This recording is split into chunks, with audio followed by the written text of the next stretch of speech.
7 human kingdoms once spanned the Eastern Kingdoms, the splintered remains of the great empire of Varathor.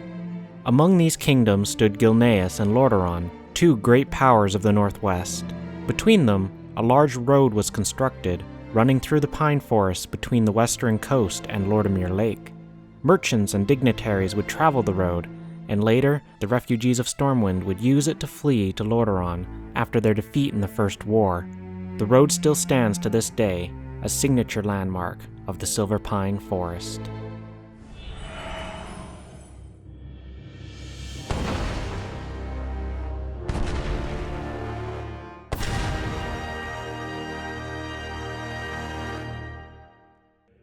When the Second War came and passed, and the Horde was driven back from Lordaeron's lands, a good number of orcs were taken prisoner. Genn Greymane, leader of Gilneas, demanded the execution of the orcs. Despite support from the leaders of Stromgarde, the orcs were sentenced to life imprisonment instead, and placed in internment camps. The decision did not sit well with Greymane, and he eventually pulled Gilneas from the alliance, and sought to isolate his kingdom from the dangers of the rest of the world. The Greymane Wall was erected on Silverpine's southern borders. This left the Gilnean villages of Ambermill and Pyrewood on the wrong side of the wall, as well as the large keep that loomed over the southwestern shores. Lord Darius Crowley owned these lands, inciting him to lead a civil war against Greymane, later known as the Northgate Rebellion. Beyond the walls, Ambermill fell under the control of Dalaran, and Pyrewood survived as an independent village. When the Third War dawned, and the Scourge began to threaten the safety of Gilneas, Greymane sought the aid of the Archmage Arugal, who had discovered a method of pulling Worgen from the Emerald Dream. Greymane convinced Arugal to summon these Worgen in the defense of Gilneas. The plan succeeded in driving off the Scourge and their plague of undeath, but the Worgen inevitably turned on the Gilneans.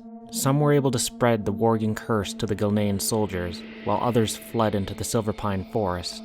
Pyrewood Village succumbed to the curse, and the keep overlooking the village was forcibly taken from its owner, Baron Silverlane, and redubbed Shadowfang Keep. Arugal, so ridden with guilt it drove him insane, fled to the keep, where he adopted the Worgen as his own people, using them to spread the curse throughout Silverpine and the rest of the world. Around the same time the Gilneans were having trouble with the Worgen, Tyrande and Maiev used the Silverpine Road in their search for Illidan, accompanying Kael'thas Sunstrider's caravan. The caravan was beset by Scourge near Pyrewood Village. They fought in the defense of the village, until Tyrande fell into a nearby river and was swept away. Illidan and Malfurion later came to her rescue, temporarily uniting the forces of the Naga and the Night Elves to protect Tyrande from the dangers of the forest. After the Third War, the Silverpine Forest was all but abandoned by the human kingdoms, with Lordaeron destroyed completely, Dalaran focused on rebuilding their city, and the Gilneans remaining closed off from the rest of the world. The forest became wild, ruled by the haunting howls of the Worgen, until the Forsaken arrived, newly settled in the ruins of Lordaeron and looking to expand their lands southward. With their few forces not retaking Outland or fighting in the war in Northrend, the Forsaken were able to conquer southward, right to the walls of Gilneas. When the Lich King fell and Sylvanas Windrunner took the Valkyr for the Forsaken, she was free to begin creating an army to truly take the subcontinent of Lordaeron for herself. Largely unaffected by the cataclysm that rocked the rest of the world, the Forsaken pressed their advantage and gained complete control over Silverpine. The new war chief, Garrosh Hellscream, ordered Sylvanas to take the Gilnean Peninsula for the Horde. The Forsaken's first invasion failed to take the city, and only stirred the Gilneans in defense of their home, now completely inhabited by Worgen that have retained their humanity. It was during the backlash of this invasion, when the Worgen had pushed the Forsaken back into the forests of Silverpine, that a Forsaken soldier arrives in Silverpine to witness a confrontation between Sylvanas Windrunner and the war chief Garrosh Hellscream. Sylvanas displays the new technique for raising Forsaken, and earns Garrosh's ire. Garrosh leaves High Warlord Chromosh to keep an eye on Sylvanas' activities. The soldier is then sent out to relocate a Forsaken spy, Deathstalker Yorick, who hasn't reported back in some time. The soldier finds Yorick and accompanies her as she spies on Darius Crowley, the same Crowley who led the rebellion against Greymane some years earlier. Crowley has formed the Gilneas Liberation Front, a group of Worgen determined to defend their lands from the Forsaken. Yorick and the soldier witness a meeting between Crowley and Ivar Bloodfang, a leader amongst the feral Worgen of Silverpine. Crowley is able to convince Bloodfang to join the Liberation Front against the Forsaken. He then finds Yorick hiding and kills her, leaving the Forsaken soldier to report what has been learned. The soldier continues to assist the war effort in Silverpine and quickly climbs the ranks of the Forsaken army. The soldier is sent to assist Orc reinforcements who were sent to Silverpine and waylaid by the Worgen. The soldier is also sent to witness Crowley confront refugees of Hillsbrad that fled after the destruction of Southshore. The refugees are reluctantly convinced to drink the blood of the Worgen and accept the Worgen curse as an alternative to falling to the undead plague and being raised as Forsaken. Eventually, the soldier is sent to the forward assault camp on the other side of the Greymane wall. There they learn of the Alliance's 7th Legion's arrival. The 7th Legion has retaken Gilneas and destroyed many of the Forsaken outposts near Gilneas. The 7th Legion's leader, Halford Wormbane, was sent by King Varian Wrynn himself, who is loath to let the Forsaken continue to hold Gilneas, or Lordaeron for that matter. The king sends a whole armada of ships to retake the peninsula.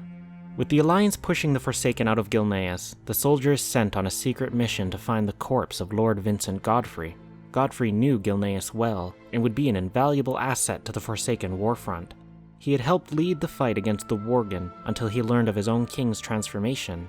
He then took his own life, unwilling to serve under a Worgen. Godfrey is raised and brought back to Sylvanas, who sends the soldier to destroy the Dalaran Magi hiding in a pocket dimension in Ambermill. She then sends Godfrey with the soldier to burn Pyrewood and bring it under Forsaken control. With the outlying villages taken, Sylvanas orders Crowley's daughter kidnapped to be used in a bargaining ploy with Darius Crowley.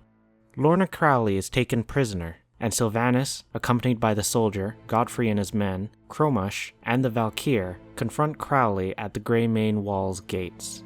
The bargaining is a success, with Crowley agreeing to retreat in exchange for his daughter's life. It is then that Godfrey turns on Sylvanas, killing her at the foot of the gates. Cromush becomes enraged and drives Godfrey off. The Valkyr, seeing their Dark Lady dead, decide to give their own lives to restore Sylvanas's. Sylvanas returns to life and returns to the Undercity, while the soldier is sent to Hillsbrad, where the fight with the Alliance continues, and Godfrey, who fled to Shadowfang Keep to plot his revenge against both the Worgen and the Forsaken, is hunted down and killed by adventurers for his treason.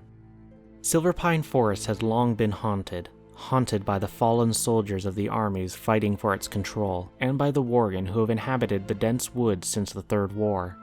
With the Alliance seeking to retake Gilneas and eventually Lordaeron, and the Forsaken digging in their heels to defend the land they claim is now theirs, many more lives will yet be lost amongst the tall pines and wild underbrush of Silverpine.